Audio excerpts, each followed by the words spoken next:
Welcome to state talk. 2023 assembly ఎన్నికల్లో కేసీఆర్ రేవంత్ రెడ్డిని ఓడించి కామారెడ్డి నుంచి ఎన్నికైన ఎమ్మెల్యే వెంకటరమణారెడ్డి మనతో ఉన్నారు. ఆయనతో మాట్లాడడం. ఇటీవల కాలంలో ఎన్నికైన తర్వాత ఆయన చేస్తున్న కామెంట్స్ పొలిటికల్ సర్కిల్స్లో హాట్ టాపిక్గా మారే. కామారెడ్డి నియోజకవర్గ అభివృద్ధిపై ఇప్పటి వరకు ఎటువంటి అడుగులు వేశారు, రానున్న రోజుల్లో ఎటువంటి కార్యక్రమాలు చేపట్టాలనుకుంటారో ఆయన అడిగి తెలుసుకునే ప్రయత్నం. సార్ నమస్కారం వెంకటరమణ. ఎమ్మెల్యేగా ఎన్నికయ్యారు, ఏడాది కాలం ముగిసింది. ఎట్లా ఉంది జర్నీ? ఎంజాయ్ చేస్తున్నారా? ఎమ్మెల్యే పదిని బరువుగా అనిపిస్తుందా లేకపోతే బాధ్యతగానే అనిపిస్తుందా? బరువుగా ఎందుకు ఉంటుందండి? కోరి తెచ్చుకున్న పదవి, కష్టపడి గెలిచిన పదవి, అట్టిగా బరువు ఎందుకు ఉంటుంది? కానీ బాధ్యతగానే ఉన్నాము, బాధ్యతగానే పనిచేయాలనేది ఆలోచన చేశాం. ఫస్ట్ నియోజకవర్గంలో ఒక ప్రశాంతతనైతే ఏర్పడాలి. రాజకీయ కక్షలు కార్పణ్యాలు లేకుండా, సెటిల్మెంట్లు, కబ్జాలు, బెదిరింపులు ఇవన్నీ లేకుండా, కేసులు, పంచాయతీలు ఇవన్నీ లేకుండా ఉండాలని కోరుకొని ఆ దిశగా చేయడం జరిగింది. ఇప్పుడైతే ఖచ్చితంగా ఎక్కడ కూడా అరాచకాలు అయితే లేవు. ఎక్కడ భూములు కబ్జా చేయడము, సెటిల్మెంట్ చేయడము, లేని వాళ్ళని బెదిరియడము, దొంగ డాక్యుమెంట్లు సృష్టించడము ఇలాంటివి అయితే మొత్తం మానిపోయింది. ఏదైతే నేను మాట ఇచ్చినాం అంటే రైతు కల్లాలు, రైతు సేవా కేంద్రం, వాటి గురించి బరువు అయింది అనేది, దాని గురించి మీకు అది బరువు కావాలి. 150 కోట్ల సొంత నిధులతో చేస్తా అన్నారు. అది ఇష్టం ఉన్నది ఏది బరువు కాదు.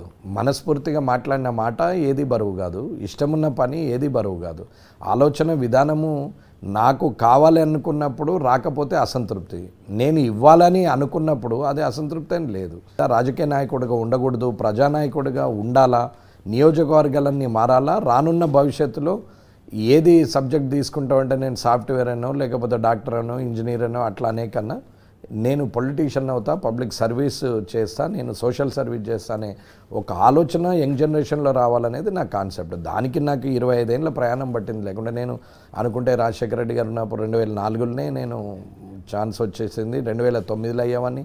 అవసరం అనుకుంటే కేసీఆర్ గారు అడిగినప్పుడు పార్టీలో జాయిన్ అయితే 2014 కానీ 2016లో ఎమ్మెల్సీ విత్డ్రా అయినప్పుడు కానీ నాకు అవకాశం ఉన్నా నేను పార్టీ మారలేదు. ప్రజల్లో మార్పు తీసుకొని వచ్చి వితౌట్ బ్రైబు ప్రజలు ఓటేయాలని కోరుకున్నాం. 100% నన్ను మహాదిగ్గజాల మీద ఇద్దరు కాబోయే ముఖ్యమంత్రి, ఆల్రెడీ ఉన్న ముఖ్యమంత్రి అని తెలిసినా ఆ రెండు పార్టీల్లో ఏది గెలిచినా ఇందులో నుంచే ముఖ్యమంత్రి అవుతారని తెలిసినా కామారెడ్డి ప్రజలు నన్ను నమ్మి ఓటేసారు. చూడండి, అక్కడ నాన్ కరప్టెడ్ ఓటర్ అనేది ప్రూవ్ చేయగలిగినాం. 100% ఈ మార్పు మిగతా నియోజకవర్గాల్లో కూడా జరుగుతుంది. అందరు అనుకుంటారు డబ్బు మద్యం వేస్తే ప్రజల్ని మభ్యపెట్టి రాత్రికి రాత్రి ఓట్లు కొట్టేయచ్చు అంటారు. అన్న ఏదన్నా పెట్టు, నిన్ను నమ్మాలి. ఫస్ట్ నిన్ను నమ్మేటట్టు ఉండాలి. నీ భజన పరులు ఎట్లాగూ భజన చేస్తారు. మీరు అన్నట్టుగా మిమ్మల్ని నమ్మి ఓటేశారు. కీలకమైన 4-5 హామీలు ఇచ్చారు. ఆ 4-5 హామీల్లో ఎంతవరకు వచ్చింది సార్? ఏడాది ముగిసిన తర్వాత చూస్తే అంటే ప్రభుత్వం నుంచి అంటే మీరు అపోజిషన్లో ఉన్నారు, ప్రభుత్వం నుంచి మీకు సహకారం అందుతుంది అనుకుంటున్నారు. మీరే సొంతంగా చేయాల్సిన పరిస్థితి మీకు అనిపిస్తుందా? ఎట్లా అనిపిస్తుంది 1 ఇయర్ తర్వాత? నేను ఆ రోజైనా నేను మా ప్రభుత్వం వస్తుందని ఎక్కడా నేను ప్రజల్లో చెప్పలేదు. నేను గెలిస్తే పని చేస్తా అని చెప్పాను. నాకు భవిష్యత్తు క్లియర్గా కనపడుతున్నది. వేరే పార్టీ ఉంటుంది, నేను ఎట్లాగో అడ్జస్ట్ గాను. ఖచ్చితంగా నాకు సహకరించినప్పుడు నేనేం చేయాలని అనుకున్నాం, సొంత ఎజెండానే పెట్టినాం. నేను దానికి ఇప్పుడు రెడీమిక్స్ ప్లాంట్ వేసినాం. ఇంకొక వారం 10 రోజుల్లో కల్లాలు స్టార్ట్ అవుతాయి. సరే, రాజకీయ ఇబ్బందులు ఉంటాయి. ప్రభుత్వ భూములు, అసైన్మెంట్ భూములలో ఎట్లా ఇస్తాడు కల్లాలు అది ఇది అని అంటుంటారు. వాటికి ఆబ్జెక్షన్ చెప్తున్నారు.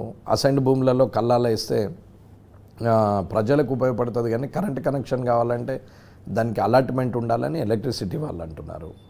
సరే, ఎన్నో అవరోధాలు వస్తూ ఉంటాయి. ఒకటి సాల్వ్ చేసుకుంటూ పోతాము. నాకు తెలిసి సంక్రాంతి లోపల ప్రతి మండలంలో ఒక 3 నుంచి 4 కల్లాలు ఖచ్చితంగా పడతాయి. కంటిన్యూ చేసేస్తాం, కల్లాలు కంప్లీట్ చేస్తాం. నెక్స్ట్ ఈ దసరాకి స్కిల్ డెవలప్మెంట్ అంటే రైతు సేవా కేంద్రంతో పాటు అక్కడ స్కిల్ డెవలప్మెంట్ సెంటర్లు పెడతామని చెప్పినాం.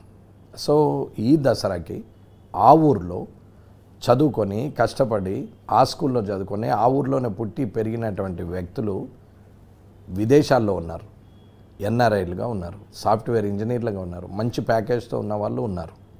కొందరు ఇక్కడే సాఫ్ట్వేర్ ఇంజనీర్లుగా ఇక్కడే మంచి ప్యాకేజ్తో ఇండియాలో పనిచేస్తున్న వాళ్ళు ఉన్నారు. అలాగే వ్యాపారం చేస్తూ మంచి ఆర్థిక స్తోమత కలిగిన వాళ్ళు ఉన్నారు. అలాగే అక్కడే ఉండి ఆర్థికంగా నిలబడ్డ వాళ్ళు ఉన్నారు. వీళ్ళందరినీ కూడా వచ్చే దసరాకి కోఆర్డినేట్ చేసి వీళ్ళందరినీ కూడా ఒక జూమ్ కాల్కి తీసుకొచ్చి ప్రాక్టికల్గా విలేజ్లో కలిసిన వాళ్ళను ఒక దగ్గర కూర్చుండబెట్టి ఒక స్క్రీన్ను పెట్టి జూమ్ కన్వర్షన్ చేసి వాళ్ళతో మాట్లాడి స్కిల్ డెవలప్మెంట్ అండ్ రైతు సేవా కేంద్రాలు స్టార్ట్ చేద్దామనేది ఒక ఆలోచన. ఏమీ లేదు, నేను పుట్టిన ఊరు నా ఊరు అనే ప్రోగ్రాం మీద ఖచ్చితంగా తన వంతు వాళ్ళ తండ్రి తాత ముత్తాత లేకపోతే పిల్లల పేరు మీద ఎవరి పేరు మీద అయినా సరే వాళ్ళు సోషల్ సర్వీస్ చేయాలనుకున్నటువంటి వ్యక్తులు 100 మంది ఉన్నారు. రైట్ ప్లాట్ఫామ్ కావాలా, ఇచ్చిన డబ్బు సద్వినియోగం అవుతుంది, ఇందులో నుంచి ఒక్క రూపాయి కూడా తినరు అన్న వ్యక్తులకు వేలల్లో లక్షలల్లో సాయం చేసే జనం ఉన్నారు. నెక్స్ట్ హాస్పిటల్ కానీ school free education free hospital ఇస్తే, స్కిల్ డెవలప్మెంట్ పెట్టి రైతు సేవా కేంద్రం పెట్టి రైతు కళ్ళాలు వేస్తే రైతు బలవంతుడైనప్పుడు మనిషి ఆర్థిక స్తోమత నిలబడిపోతుంది. ఎప్పుడైతే ఉచిత విద్య ఉచిత వైద్యం అందుతుందో మనిషికి ఆ కుటుంబానికి ఆ కుటుంబ పెద్దకు 50% భారం దిగిపోతుంది. ఇవాళ నేను ఒక 50,000 సంపాదిస్తున్నా అంటే నా పిల్లల చదువులకి నా హాస్పిటల్లకే డబ్బులు ఎక్కువ పోయే అవకాశం ఉంది. కాబట్టి అది గిన్న ఫ్రీ ఇస్తే ఏ ఫ్రీలు అవసరం లేదు, ఉచిత విద్య ఉచిత వైద్యం అందదు. లేదా ఇప్పుడు ఉన్నది కదా అని కొందరు మూర్ఖులు అంటారు, కాదని నేను అంటలేను. గవర్నమెంట్ హాస్పిటల్ ఉంది కదా, గవర్నమెంట్ స్కూల్ ఉంది కదా, ఈ నీతి ఎవడైతే చెప్తాడో వాడి పిల్లలు అక్కడ చదవడు. కానీ అక్కడ చదివేటట్టు చేయాలంటే కార్పొరేట్ స్టైల్లో వీళ్ళను మానేపించి అక్కడనే ప్రైవేటీకరణ తీసేసి అక్కడ గవర్నమెంటే టేక్ ఓవర్ చేయాలి. చేసినప్పుడు ఖచ్చితంగా సాధ్యమవుతుంది. గవర్నమెంట్ జీతాలేమో 1,00,000, ప్రైవేట్ దాంట్లో జీతాలేమో 20,000. 20,000 జీతాలు ఉన్న దగ్గర 5 లక్షల ఫీజు, లక్షల జీతాలు ఉన్న దగ్గరనేమో విద్యార్థులు ఉండరు, ఇన్ఫ్రాస్ట్రక్చర్ ఉండదు. ఇది ప్రభుత్వం.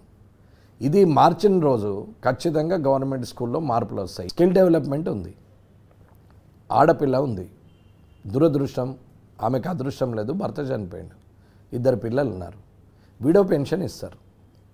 ఆమె బిచ్చపామెనా? బిచ్చం ఎందుకు వేసినట్టు? నెలకు 2,000 నువ్వు ఎందుకు వేస్తావు? ఎవరి సొమ్మది? నెలకు 2,000తో 2 పిల్లల్ని పెంచాలా, చదివియాలా, బతకాలా? అవుతుందా? కాదు కదా. మరి అటువంటిప్పుడు ఏం చేయాలి? స్కిల్ డెవలప్మెంట్లో ఆమెకు స్కిల్ నేర్పించి మరి బొటిక్ పెట్టించడమో లేకుంటే ఎంబ్రాయిడరో హెమ్మింగో లేకపోతే కటింగో స్టిచ్చింగో లేకపోతే ఇంకా ఆర్టింగో ఏదో ఒకటి నేర్పిస్తే 100 ఉన్నాయి. ఒక వ్యక్తికి ఆ ఆలోచన తీసుకొచ్చి నా కాళ్ళ మీద నేను నిలబడాలి అని చెప్పి ఫైనాన్షియల్గా గవర్నమెంట్ ద్వారా 1,00,000 2 3 లక్షలు ఎక్విప్మెంట్ సాయం చేయగలిగితే ఆమె వీటి మీద సంపాదించుకొని పిల్లల్ని చదివించుకుంటుంది.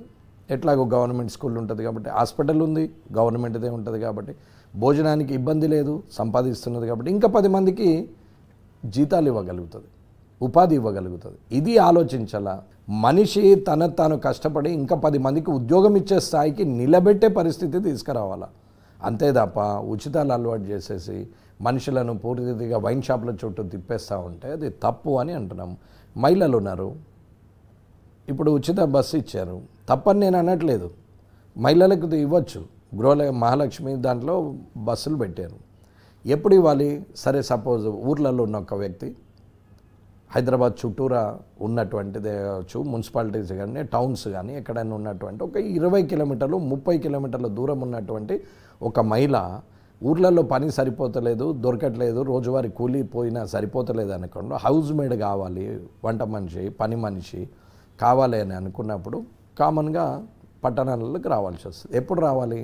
ఉదయం 5 గంటల నుంచి సాయంత్రం మధ్యాహ్నం ఉదయం 5 నుంచి 10 వరకు ఆ ట్రాన్స్పోర్ట్ ఫెసిలిటీ ఇస్తే వాళ్ళు ఇక్కడికి వచ్చేస్తారు. మళ్ళీ ఈవినింగ్ 5 నుంచి రాత్రి 9 వరకు మళ్ళీ ఫ్రీ ట్రాన్స్పోర్ట్ ఇస్తే వాళ్ళు ఇంటికి వెళ్ళిపోతారు, రూపాయి ఖర్చు లేకుండా. కూరగాయలు తెచ్చేటోళ్ళు, ట్రాన్స్పోర్ట్ తీసుకొచ్చి ఇక్కడ అమ్మేటోళ్ళు, అలాగే దుకాణాలలో జీతాలు ఉన్నోళ్ళు, ఎక్కడైనా మున్సిపాలిటీ ఏరియాలో టౌన్లలో ఎక్కడైనా పని చేసేవాళ్ళు, వారికి ఫ్రీ ట్రాన్స్పోర్ట్ ఇస్తే వీళ్ళు అక్కడ పోయి ఇక్కడికి వచ్చేస్తారు. అది ఇవ్వచ్చు. కానీ ఉదయం నుంచి సాయంత్రం రాత్రి దాకా ఫ్రీ అని అంటే అసలు వాట్ పర్పస్? 10 తులాల మెడలో ఉన్న చైన్ ఉన్నటువంటి పుస్తెలతాడున్న మహిళా ఫ్రీ తిరుగుతున్నది, 1,00,000 రూపాయలు జీతం ఉన్న ఆడపడుచు ఉద్యోగస్తురాలు ఫ్రీగానే తిరిగితే అసలు ఎవరికి ఫ్రీ?